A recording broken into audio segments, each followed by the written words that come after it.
Imagine waking up one morning and being suddenly seized by a disturbing and profound realization. The idea that the life you have built up to this day is not truly your own, but rather the result of an involuntary performance.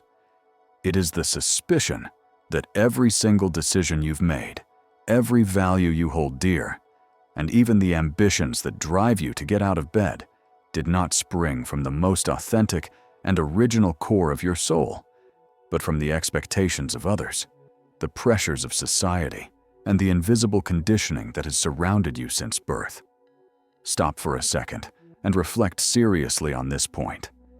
How much of your current identity is a genuine expression of your true self, and how much is instead just a carefully constructed mask, a facade erected to protect you or to satisfy external pressures?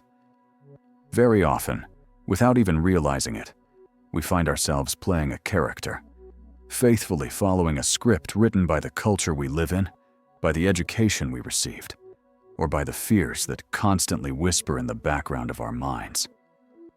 Carl Gustav Jung, one of the greatest explorers of the human psyche, argued that an individual's true life does not begin until they manage to find themselves. But this finding oneself is not a simple self-help exercise or a trivial superficial awareness. It is a radical, strenuous, and deeply transformative process that challenges the very foundations of who we believe we are. The reality of the matter is that the vast majority of people never undertake this journey. Many remain prisoners of a version of themselves manufactured by others, living according to what the world expects of them, obsessively seeking external validation, material success, or a simple sense of belonging. Yet, despite these achievements, a sense of dissatisfaction persists deep within many, a subtle restlessness suggesting that something essential is missing. Jung was convinced that true existence only blossoms when we stop running from ourselves. But to do so, we must first understand what keeps us stuck.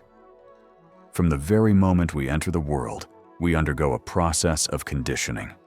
We are given a name, assigned predefined roles, and taught with rigor what is acceptable and what must instead be punished or hidden.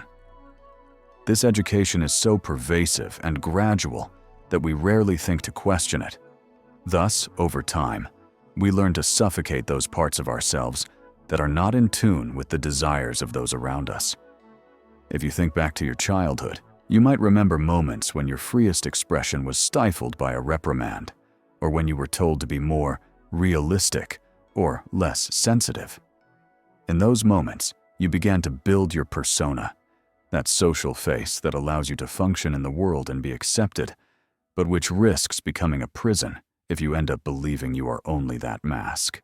On the other side of this mask lies the shadow, the storehouse of everything we have repressed or judged inappropriate. The shadow contains our fears, the desires we dare not admit, our vulnerabilities, but also vital energies and talents that we are afraid to show. It is fundamental to understand that the shadow does not disappear just because we decide not to look at it. On the contrary, it continues to operate in the darkness, influencing our thoughts, our emotional reactions, and our behaviors through projection. When we feel a visceral and unjustified dislike for someone, or when certain behaviors in others irritate us deeply, it is very likely that we are seeing reflected in them those very aspects that we have buried in our own shadow. Jung's great insight is that personal evolution does not consist in erasing these dark parts, but in integrating them, because within them lies our completeness and our true personal power. Only by looking into the abyss of our unconscious and accepting what we have denied for years can we stop being strangers to ourselves and begin to live authentically. This path toward wholeness, which Jung called individuation, is not about creating a new artificial identity, but about the archaeological excavation necessary to bring back to light what is already buried within us. It is a journey that many avoid because facing oneself is painful and requires the courage to question rooted beliefs and face unresolved inner conflicts. For this reason, our society is full of distractions, incessant work, social media, continuous entertainment. Everything serves to avoid that silence in which profound questions might finally emerge. But these denied parts do not vanish with the noise. Instead, they manifest in the form of anxiety, a sense of loss, or failing relationships. Jung argued that the unconscious speaks to us continually, but we have unlearned how to listen. However, when we begin to pay attention to symbols, dreams, and our instinctive reactions, we begin to see patterns. We understand how old wounds guide our current choices and how the fear of judgment prevents us from speaking with our true voice. Integrating the shadow means taking power away from these invisible forces. It means moving from mechanically reacting to the world to responding consciously from one's own center.